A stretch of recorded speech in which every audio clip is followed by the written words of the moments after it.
Beneath Edinburgh's ancient cobblestones, a world waits in silence.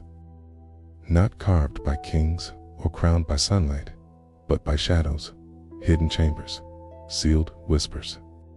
Stone walls that remember more than they tell. This is a place forgotten by the living, but not by time. A city beneath the city, a truth beneath the tale. Tonight, we descend. Welcome to What's Beneath, the series that dives below the surface. And today, we're going beneath one of the world's most iconic landmarks, the Edinburgh Vaults, or Southbridge Vaults. Beneath the cobbled streets of Edinburgh, Scotland. Hidden below the rush of the Royal Mile and nestled under the Great South Bridge lies a world few ever imagined. A dark, mysterious network of chambers, whispers, and shadows. This is not just any underground space. These are the Edinburgh Vaults, a labyrinth beneath the living where time, tales, and the otherworldly seem to linger. Tonight, we descend. Imagine the street noise fading behind you, the warm flicker of a torch catching the rough stone as you take your first step down. The chill hits your skin, not from cold of weather, but from age. This is where our journey begins. The South Bridge was completed in 1788. It was designed to connect the city's old town with the university and the southern districts. Edinburgh was expanding rapidly and needed better infrastructure to accommodate the growth. The bridge featured 19 arches stretching across the Cowgate Valley. But what made this bridge truly unique wasn't what was above it, was what lay hidden within. Between these mighty stone arches were hollow spaces. Soon they were walled off and divided into vaults intended for storage and workshops. The spaces quickly fell victim to poor planning. They were dark, damp, and airless. Moisture seeped through the stone, making the vaults cold and inhospitable. Within a few years, tradesmen abandoned them. But as the city turned away, others moved in. Those who were desperate, the poor, the forgotten. Thus, a shadow city was born beneath the bustling capital. The Edinburgh Vaults are composed of over 100 chambers of varying sizes. Stretching beneath the bridge and branching off into other substructures, they form a hidden grid beneath the Royal Mile. The walls are stone rough and sweating. The air is thick with age, the ground uneven and damp. Some rooms still bear the markings of human presence. Old soot from fires, etched carvings, broken tools, rusted nails, remnants of illegal whiskey stills, and once bustling taverns. One vault was discovered with shelves built into the walls, another with makeshift beds fashioned from rotting wood. These vaults were not just shelters, they were hideouts for criminals, black market traders, and the homeless. It was a world without sunlight, a haven for those who had nowhere else to go. The vaults may have served more clandestine purposes during their prime. According to local historians and researchers, some of these spaces may have been used for occult rituals and secret gatherings. Strange symbols have been found carved into the walls and floors. Circles, etched with precision, unfamiliar alphabets, burned outlines on the stone. Some speculate these were early Masonic gatherings. Others whisper of pagan ceremonies or even blood rituals. Whether true or not, the air within these chambers carries a certain stillness, a weight that hints at something unspoken.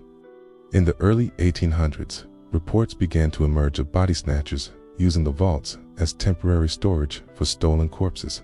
During a time when medical schools paid handsomely for cadavers, the vaults offered the perfect hiding place until the bodies could be sold.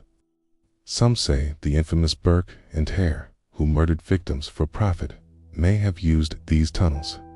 Though no direct evidence ties them to the vaults, the story persists. Ghost stories are perhaps the most famous aspect of the Edinburgh Vaults. Paranormal investigators flock here, drawn by chilling accounts of disembodied voices, cold spots, and the unmistakable sensation of being watched. Among the most well-known spirits is Mr. Boots, a tall, shadowy figure, often seen pacing one of the lower vaults.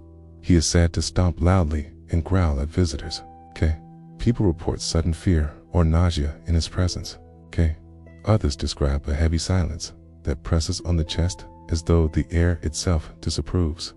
There is also Jack, a small, playful child spirit. He is often sensed tugging at sleeves or leaving behind marbles and coins for visitors. Mediums claim Jack is drawn to motherly energy and will follow guests quietly as they walk the corridors. Another infamous chamber is known as the Watcher. Guides refuse to linger in this room. Visitors report dizziness, disorientation, and an overwhelming need to leave immediately. No scientific explanation has ever fully accounted for these sensations. And then there are the rituals, still whispered about. Some believe dark ceremonies were performed in the deepest chambers. Practices long abandoned or driven underground by society. Candles, bones, and traces of fire rings have been found, suggesting gatherings not entirely for warmth or community. Some even believe the Knights Templar may have used parts of the vaults before their fall in the 14th century. Edinburgh was a known hub for Templar activity, and though the bridge itself was not yet built, legends say earlier underground spaces once existed here were later absorbed into the vault system after the bridge was completed. Cultural researchers have also explored the unique microclimate of the vaults. Constant humidity and temperature have created a time capsule of sorts. Items left behind degrade slowly, allowing for rare preservation of wooden tools, leather shoes, and even paper fragments. Today, the vaults serve as one of Edinburgh's most visited attractions. Guided tours lead guests into the darkness. Some focus on history, others embrace the haunted tales. Candlelit walks give way to hushed stories and quiet gasps. Visitors walked where the poor slept, where the sick died, and where, perhaps, something else still lingers. They listen to tales of whispered voices, feel the cold breeze across the cheek, or a sudden chill in an otherwise warm room. Restoration efforts have been minimal in many areas, preserving the raw truth of the space. Some vaults remain entirely untouched, damp, cracked, forgotten, just as they were left centuries ago. Others have been carefully restored to demonstrate what life looked like in the 18th and 19th centuries. Some parts of the vaults are now used for art exhibits, theatrical performances, or paranormal investigations. Yet, even in these curated moments, the air feels different. Time hangs heavier, stone absorbs sound, and history echoes. Few places in the world offer such a complete layering of lives. Above the polished surface of Edinburgh, shops and crowds thrive. But underneath, in these dark, forgotten hollows, lie the truths of those who were buried not in soil, but in silence. So the next time you walk the busy streets of Edinburgh or cross the South Bridge, pause. You may not hear it, but beneath your feet lies a world carved in silence, a forgotten realm of stone secrets and spirits. The Edinburgh vaults remind us that not all of history is written in books. Some of it waits just beneath the surface, whispering to those who dare to listen. Perhaps the vaults reflect us more than we realize.